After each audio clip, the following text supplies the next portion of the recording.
Willkommen bei Verlaufgeschichte. An einem Punkt, an dem Geld, Macht und Geschichte aufeinandertreffen. In jener komplexen Welt, in der nichts so einfach ist, wie es scheint. Wahrscheinlich hast du schon von der Familie Rothschild gehört, der berühmten Bankendynastie, die Europas Kriege finanzierte und die politische Bühne prägte. Doch nur wenige erinnern sich an eine Familie, die im Osten einen ähnlichen Einfluss hatte. Sie wurden die Sassoons genannt. Aus dem Exil kommend stiegen sie in die Finanzwelt auf und wurden vom Händler zu regelrechten Monarchen des Handels. Sie bauten gewaltige Vermögen mit Waren auf, die Regierungen zu verbieten versuchten, auf die die Welt jedoch nicht verzichten konnte. Sie beherrschten die globale Wirtschaft, noch bevor es überhaupt einen Begriff dafür gab. Die Geschichte der Familie Sassoon beginnt nicht in London oder New York, sondern im Bagdad des frühen 19. Jahrhunderts, das zum Osmanischen Reich gehörte. David Sassoon wurde 1792 geboren und war der Sohn des Schatzmeisters des osmanischen Gouverneurs. Über Generationen hinweg waren die Sassoons erfolgreiche jüdische Kaufleute, die Handelsrouten von Basra bis nach Persien kontrollierten. Doch dieser Wohlstand hatte seinen Preis. In der wechselhaften Politik eines Imperiums erregt Reichtum stets Misstrauen und Aufmerksamkeit. Als sich die Machtverhältnisse änderten, fielen die Sassoons in Ungnade, und politische Verfolgung setzte ein. Im Jahr 1829 war David Sassoon gezwungen, Bagdad zu verlassen, mit nichts außer seiner Familie, seinem Glauben und seinem Handelswissen. Er erreichte Bombay, einen feuchten, überfüllten kolonialen Außenposten unter britischer Kontrolle. Es war nicht die Hauptstadt des Imperiums, aber seine Lebensader, die Verbindung zwischen britischen Fabriken und den asiatischen Märkten. Für einen Flüchtling war es zugleich Exil und Chance. David Sassoon besaß keine formale Ausbildung, keinen Titel und kein Land. Doch er verfügte über einen unbezahlbaren Vorteil: Erfahrung. Er verstand Lieferketten, lange bevor es diesen Begriff gab. Er wusste, was die Briten wollten, was Indien produzieren konnte und was China bereit war zu kaufen. Und vor allem wusste er eines: Wo Instabilität herrscht, entsteht Profit, wenn man den Mut hat zu bleiben, während andere fliehen. Er begann klein: Baumwolle, Garn, Textilien, alles, was durch die Häfen bewegt werden konnte. Doch er ging einen anderen Weg. Er baute Vertrauen über Kulturen hinweg auf. Er beschäftigte jüdische, indische und arabische Händler, sprach mehrere Sprachen fließend und erkannte, dass Imperien nicht durch Verträge, sondern durch Beziehungen entstehen. In einer Stadt, die durch Kaste, Glauben und koloniale Hierarchien gespalten war, schuf Sassoon etwas Radikales: ein Netzwerk, das Grenzen ignorierte. Dann kam das Produkt, das ihn reich und berüchtigt machen sollte: Opium.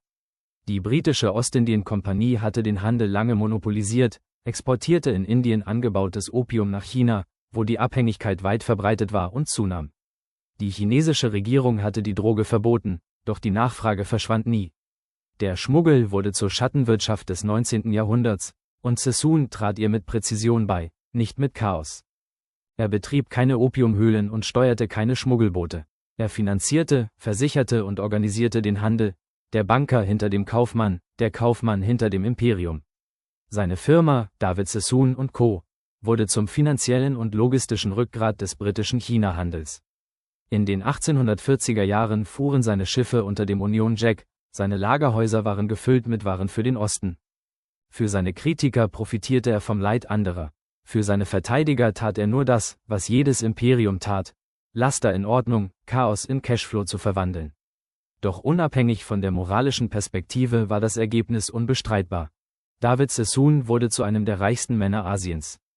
In den 1850er Jahren finanzierte er Fabriken, baute Häfen und errichtete Werke in Bombay, die Tausende beschäftigten.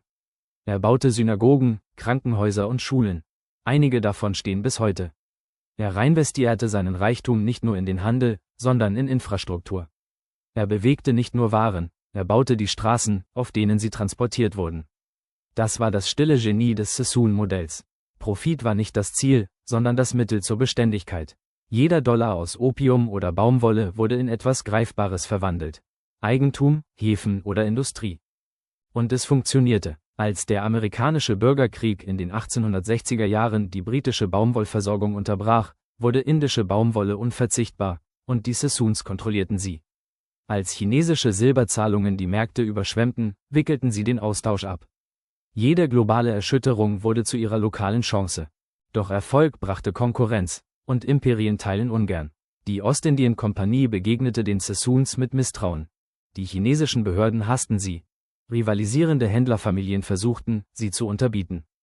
Dennoch hielt das Netzwerk stand, vor allem, weil es auf Familie basierte. David Sassoon entsandte seine Söhne nach Bagdad, Hongkong, Shanghai und London.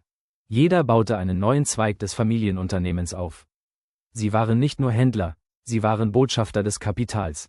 Wo immer die britische Flagge wehte, folgten die Sassoons und finanzierten oft diesen Weg. Als David Sassoon 1864 starb, erstreckte sich sein Vermögen über Kontinente. Seine Söhne waren globale Finanziers geworden, sein Name stand in London und Hongkong für Zuverlässigkeit. Elias David Sassoon, sein ältester Sohn, expandierte nach China und eröffnete Büros in Shanghai und Hongkong, genau zu dem Zeitpunkt, als die Häfen durch die Opiumkriege geöffnet wurden.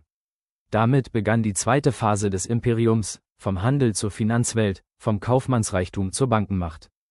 Shanghai im späten 19. Jahrhundert war eine seltsame Stadt, halb chinesisch, halb kolonial, gebaut auf Opiumsilber und ausländischen Schulden.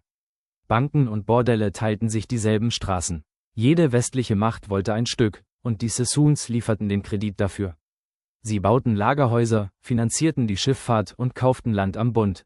Shanghais berühmter Uferpromenade des Reichtums und Ehrgeizes. In den 1880er Jahren nannte man sie die Rothschilds des Ostens. Nicht weil sie den Einfluss der Rothschilds in Europa erreichten, sondern weil sie deren Strategie kopierten, Mobilität in Dominanz zu verwandeln. Wo andere Distanz und Unterschied sahen, erkannten sie Chancen. Albert Abdullah Sassoon, einer von Davids Söhnen, kehrte nach Großbritannien zurück, wurde von Königin Victoria geadelt und Teil der Londoner Elite. Die Familie hatte den Kreis geschlossen, vom Exil in Bagdad zur britischen Aristokratie. Das Imperium belohnte seine finanziellen Diener großzügig. Doch hinter dem polierten Bild beruhte das Vermögen der Familie weiterhin auf seinem umstrittensten Fundament, dem Opiumhandel. Nachdem Großbritannien 1860 den Zweiten Opiumkrieg gewonnen hatte, waren chinesische Häfen mit der Droge überschwemmt. Sassoon-Schiffe transportierten sie tonnenweise. Es war nach britischem Recht legal, aber verheerend für die chinesische Realität. Die Abhängigkeit breitete sich durch alle Gesellschaftsschichten aus. Die globale Wirtschaft des Jahrhunderts war auf diesem Widerspruch aufgebaut. Auf der einen Seite moralische Empörung, auf der anderen der Drang nach Profit. Die Sassoons haben dieses System nicht erschaffen, aber sie haben es perfektioniert. Sie übernahmen die Rolle der unsichtbaren Hand des Imperiums. Effizient, loyal und unverzichtbar. Mit ihrem Reichtum bauten sie Eisenbahnen, Fabriken und Krankenhäuser, doch dieser Wohlstand stammte aus einem der dunkelsten Handelszweige der Geschichte. Genau hier liegt das Paradox der Sassoon-Dynastie. Sie stiegen durch Intelligenz, Strategie und Mut auf, jedoch innerhalb eines Systems, das moralische Blindheit belohnte. Doch Imperien verändern sich mit der Zeit, und auch ihres passte sich diesem Wandel an. Zu Beginn des Jahrhunderts, mit dem Rückgang des Opiumhandels und der zunehmenden Komplexität der globalen Finanzsysteme, gingen die Sassoons über die Rolle bloßer Händler hinaus. Sie traten nun als Banker, Immobilienentwickler und Philanthropen hervor. In Shanghai errichteten sie monumentale Bauwerke, in Indien gründeten sie Luxushotels und in London lenkten sie Investmentgesellschaften.